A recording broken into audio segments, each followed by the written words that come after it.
Welcome back, Star Wars fans, to episode 17 of Reynolds Reviews, and today we're going to talk about my restoration project on my vintage X Wing that I picked up a couple of months ago now from eBay. Now, I've been collecting Star Wars toys and memorabilia for roughly around 10 years now, and it's always bothered me that I've never owned, well, I did as a child, but unfortunately that was gone long ago, but I've not in the last 10 years owned an original vintage Kenner X Wing.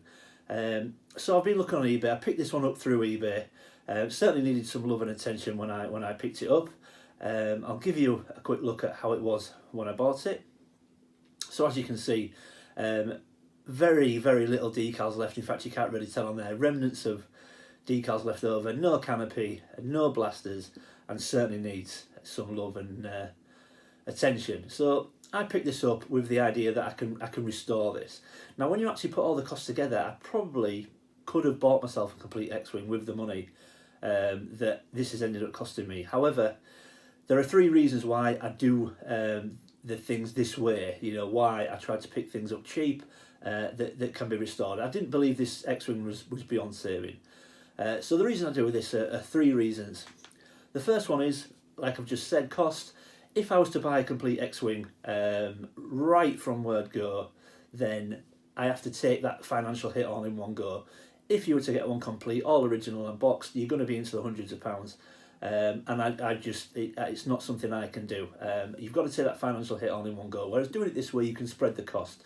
So one month I may get the body of the X-Wing, the next month I may get the canopy and the blasters, so on and so on. So you can spread the cost and you don't feel that financial hit all in one go. Reason number two, I enjoy the process. I like doing these sort of things with my own two hands. I enjoy doing the work myself. I enjoy seeing the process from start to finish, and it becomes personal. If I was to buy somebody else's X-Wing complete and straight out of the box put it into my display, it would feel like I'm just buying and displaying somebody else's X-Wing. It wouldn't feel like my X-Wing. Whereas this way, because the X-Wing ends up looking very different to how when I bought it, it becomes personal. It then feels like my X-Wing rather than somebody else's. It becomes personal to me because it looks so different by the end. It then makes me feel that that's my X-Wing, and I enjoy that feeling. And number three, I like to feel like I'm putting something back into the Star Wars sort of collecting world and toy world. If there was 100 original vintage X-Wings complete when I bought this X-Wing, if I bought a complete X-Wing, it would just feel like I'm buying somebody else's and putting that on display, and there would still only be 100 Kenner X-Wings. By doing it this way, I feel like I'm putting one back into the world. So if there was 100 before, by doing it this way, taking an X-Wing that looks like it's ready for the junk pile and restoring it and putting it on then in my display, it feels like I'm adding back to that community. So it feels like if there was 100 when I started, there's now 101. So I enjoy the feeling that I'm putting another X-Wing back into the world, and you know, putting it into my display.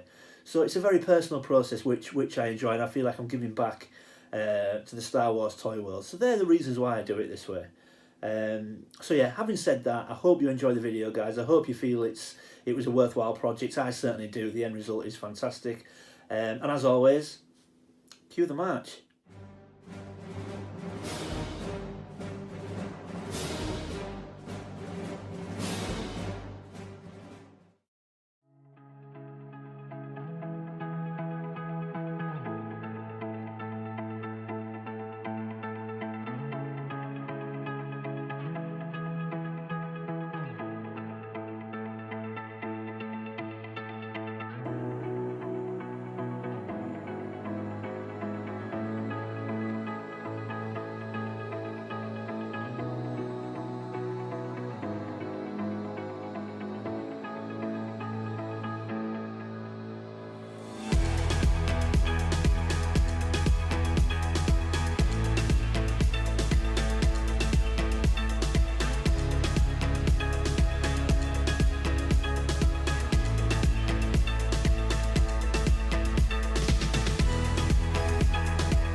So there we go, everybody, restoration complete, and as you can see, the end result is absolutely fantastic. I am really pleased with the final result. Looks much whiter, much crisper, much cleaner, and all ready to go into my collection. Now, if you know anything about the vintage X-Wings, you will notice that I've had to use a tinted canopy instead of the clear canopy. Now, the tinted canopy is from the battle damage version of the X-Wing, but I struggled to get my hands on a clear one, so I had to settle for a tinted one. Hopefully I'll swap that out in the future, but regardless, I still think this is, you know, a fantastic result. I think it looks amazing, and I hope you agree that this was certainly a worthwhile restoration.